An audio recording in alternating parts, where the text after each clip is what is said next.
18वां प्रकरण, दूसरा सूत्र। आज कह रहे हैं, सारे धन कमाकर मनुष्य अतिशय भोगों को पाता है। सारे धन कमाकर मनुष्य अतिशय भोगों को पाता है, लेकिन सबके त्याग के बिना सुखी नहीं होता। इसमें बता रहे हैं आज में, अष्टावक्र कहते हैं कि केवल रुपया पैसा ही धन नहीं है। केवल रुपया पैसा ही धन नहीं है। मकान, जायदाद, जमीन, हाथी, घोड़े, वाहन, मवेशी, जेवर, हीरे जवाहरात, बाग बगीचे आदि सभी धन है। यहाँ तक कि ज्ञान विद्या, विद्वता, पांडित्य, कलाएं आदि भी धन ही है।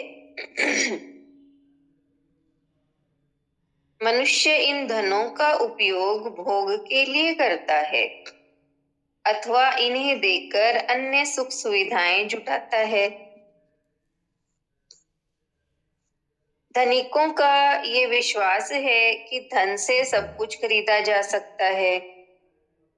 आज की परिस्थिति में देश की राजनीति, अर्थव्यवस्था, उद्योग, संचार साधन,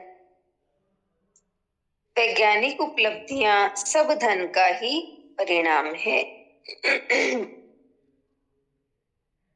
धन रहित समाज की कल्पना ही नहीं की जा सकती। धन के साथ अपेक्षाएं जुड़ी रहती है कि दुख के समय काम आएगा। कुछ लोग इन्हीं अपेक्षाओं के कारण स्त्री, बाल बच्चों एवं परिवार को भी धन समझते हैं कि वे भी मुसीबत के समय काम आएंगे। किंतु अष्टावक्र कहते हैं कि धन से मनुष्य अतिशय भोगों को तो पा सकता है, किंतु वह सुखी नहीं हो सकता। सुख और आनंद कभी धन से खरीदे ही नहीं जा सकते, क्योंकि ये बाजार में नहीं मिलते, भीतरी अनुभव से प्राप्त होते हैं। धनवान सुखी हो ही नहीं सकता। धनवान अक्सर रोगी मिलेंगे।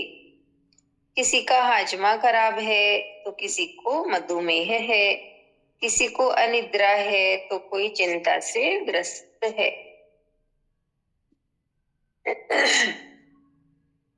कोई निसंतान है, उसे धन संग्रह में भी अनेक कष्ट उठाने पड़ते हैं, तो उसकी रक्षा का भी प्रयत्न करना पड़ता है। यह धन ही चोरी, हत्याएं, गुंडागर्दी फैलाता है, अनेक अनाचार व दुराचार करवाता है। इसलिए धन से सुख, शांति, आनंद कभी नहीं मिल सकता। धन कमाना बुरा नहीं है, किंतु इसकी दौड़ में पागल हो जाना बुरा है। यही अशांति का कारण है। इसलिए अष्टावक्र कहते हैं कि धन से सुख नहीं मिल सकता। सुख तो उसके त्याग से ही मिल सकता है।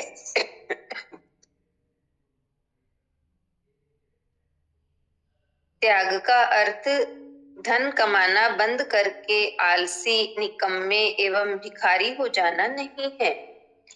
उसे छोड़कर जंगल चले जाना या उसको नष्ट करना भी नहीं है, बल्कि उसके प्रति आसक्ति का त्याग है। धन की गुलामी छोड़ने से है। धन के पीछे जो पागलपन है उसे छोड़ने से है। ऐसा धन निश्चित ही सुख दे सकता है, किंतु ऐसा सुख अस्थायी है। धन का कोई भरोसा नहीं कि कब आता है कब जाता है। यह विश्वसनीय नहीं है। इसलिए ज्ञानियों ने संतोष को ही परम सुख कहा है, और कहा भी है,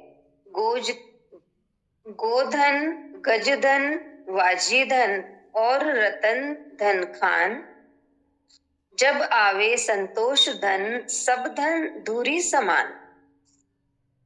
धन को असत मिथ्या जान लेना ही उसका त्याग है।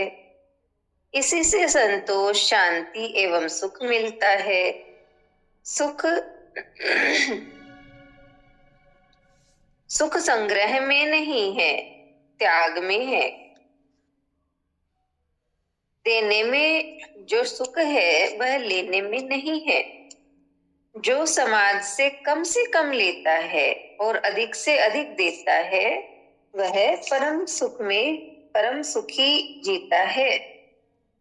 जो लेता ही लेता है, देता नहीं, वही दुखी और अशांत रहता है। हमें बताया केवल अष्टावक्र जी ने कहा कि केवल रुपया पैसा ही धन नहीं है, बल्कि मकान, हीरे जवाहरात, हाथी, घोड़े, जमीन जायदाद, सब कुछ, और यहाँ तक कि ज्ञान, विद्या, पांडित्य, कलाएं, ये सब धन ही है। और मनुष्य इन धनों का उपयोग सुख प्राप्ति के लिए करता है, लेकिन धन से कभी किसी को सुख नहीं मिला है। सारे देश का, राष्ट्र का, सब पूरे विश्व का जो भी व्यवस्थाएं हैं, सब कुछ धन से तो चलती हैं। इसीलिए मनुष्य धन इकट्ठा करने में लगा रहता है। उसे लगता है कि अधिक से अधिक धन पा ले तो हम अधिक से अधिक सुखी रह पाएंगे। लेकिन बताया कि भोगों को पा लेता है, लेकिन सुख को नहीं खरीद सकता, क्योंकि सुख कहाँ ना बाजार में नहीं मिलता, ये तो भीतरी अनुभव से ही मिलता है। यही कहा कि सुख जो है लेने में नहीं, त्यागने में है। इसका मतलब ये नहीं है धन को पाने में नहीं, बल्कि इसके त्याग में है। लेकिन त्याग का अर्थ ये नहीं है कि हम धन कमाना छोड़ दे, जंगल में जाकर रहे, बल्कि उसके प्रति आसक्ति का भाव हमारा छूट जाए, धन की गुलामी छूट जाए, तो ऐसा धन जो है वो हमें सुख दे सकता है। और संतों ने यही बताया कि जब आवे संतोष धन सब धन दूरी समान।